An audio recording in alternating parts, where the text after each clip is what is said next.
And Debora joins us now from Johannesburg. So, Debora, Caster Semenya is looking to defend her world title and compete in upcoming races. How is this ruling going to impact her moving forward?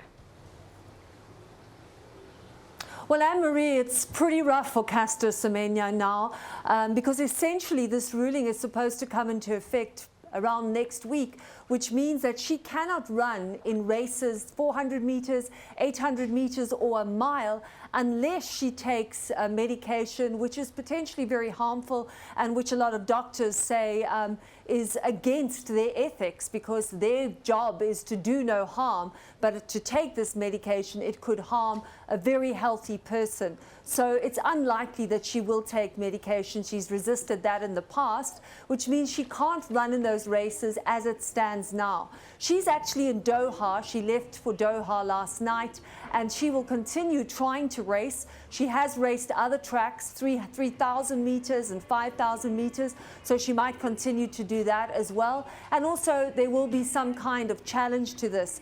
The other option, which I don't think she'll take either, is that she could run as a man, which seems fairly ridiculous. She is a woman. She was born as a woman. She was raised as a woman. She identifies as a woman. And as many experts say, she wouldn't even qualify to the slowest man on the running track right now. So that's really not an option for her. So probably the most likely scenario will be some kind of legal challenge. This is, Anne-Marie and I were talking about this yesterday because on the face of it, it's just really, really hard to understand what the rationale is behind this. As you pointed out, Debora, she was born a woman. She is a woman. Asking her to take medication to somehow suppress who she is would strike me as doping. It is completely unacceptable in the medical world. In fact, the World Medical Association has put out a statement urging doctors around the world not to implement the IAAF regulations, not to give athletes potentially harmful medication, because they say this is against medical ethics. Their job is to do no harm, but this will certainly do harm. It can cause diabetes, weight gain, obesity, all sorts of problems that normal healthy athletes would never experience while they are training for events such as these. So that's the first problem, and that, in fact, one expert said to us that this will turn a healthy person into a patient, and that is immoral and unethical on so many levels. On another level, her human rights are being trampled as well, because this entire issue has been in the public domain for 10 years. She's constantly had to verify her gender and battle these claims about testosterone. And a lot of experts say the science is very, very flimsy indeed. We spoke to one sports scientist here who said basically he doesn't think the evidence should even have been allowed, that the IAAF is basing its decision on something that is completely unsound and ultimately harmful to Caster Semenya. And so that is another problem that has joined this debate. Does testosterone give you an advantage? If you're Michael Phelps and you have size 14 feet that bend 15 degrees further back than most normal people, it turns your feet into virtual flippers. Or if you're Usain Bolt, you have double twitch fast muscle fibers, which are in abundance, nothing like anything you and I would have.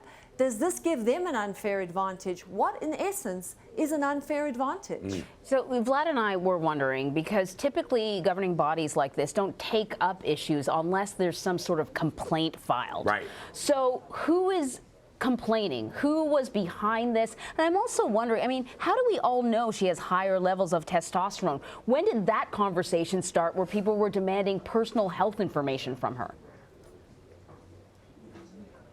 Well, that's a very, very important point you raise, Anne-Marie, because this issue began 10 years ago when Caster Semenya was a teenager, thrust into the public eye. She comes from this rural part of South Africa, grew up very poor, and just had this incredible natural athletic ability.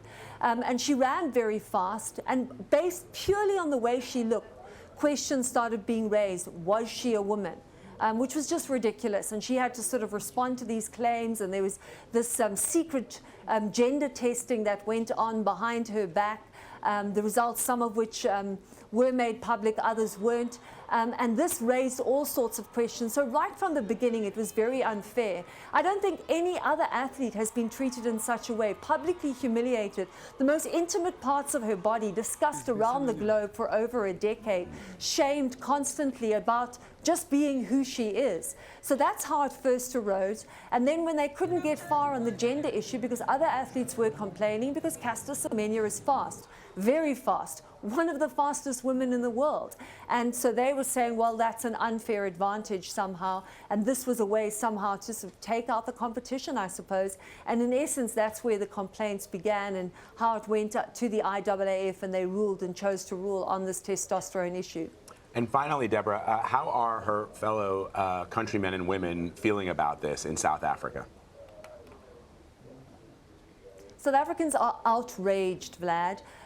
Caster Semenya is an icon in this country. She's a heroine to many young people who are inspired by this woman who comes from this poor background and has risen to such great heights. And everyone talks about this elevated testosterone as being a natural advantage. Let me tell you, Caster Semenya trains twice a day.